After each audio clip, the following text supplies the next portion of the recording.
All right, so today we are going to be doing a front squat. The major muscle groups that this exercise addresses are your glutes, upper legs, like your thigh muscles, and then a bit of your core as well. So when you're getting started with this exercise, typically you're going to be using a rack and kind of that kind of setup. I have a rake. So the bar would already be racked. You walk up to it, position your body straight under it. Feet are going to be hip to shoulder width apart again. Toes slightly turned outwards, not a lot, maybe just like an inch or so, just to allow for your knees to track over your feet correctly. You're going to be using a pronated grip with your hands like this. I think it's called the parallel grip. But yeah, so the bar is going to be resting on your clavicles.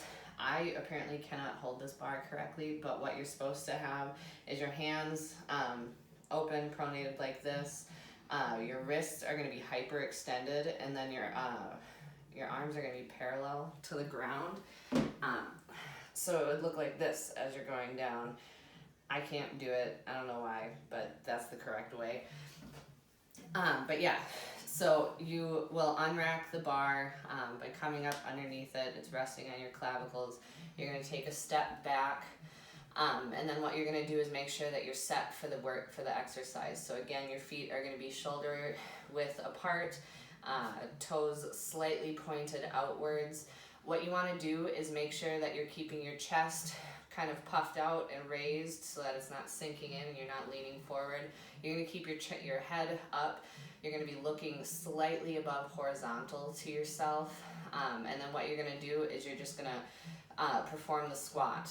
So you'll bend down, your knees should go straight over your feet. Your knees shouldn't come in, they shouldn't come out. It should be straight over your legs. You're going to complete this exercise until a couple things happen.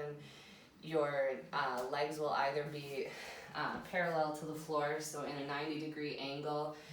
If your heels start coming up off the ground, then you're going to want to start the upward motion of this exercise. And if you start to feel yourself leaning forward, things like that, that's when you're going to want to start coming up.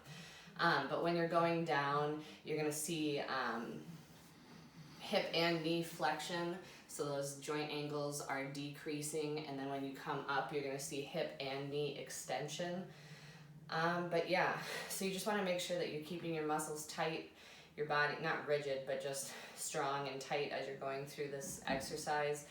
As you come up in the squat, you want to make sure that you squeeze your glutes, and if you feel yourself starting to relax at any part of the exercise, you want to make sure that you end that rep and kind of get yourself settled again.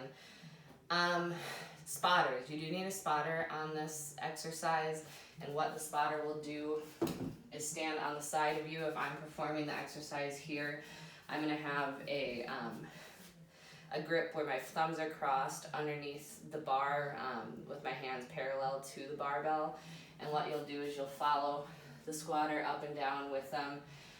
And they'll give you any notifications of if they need assistance or anything like that.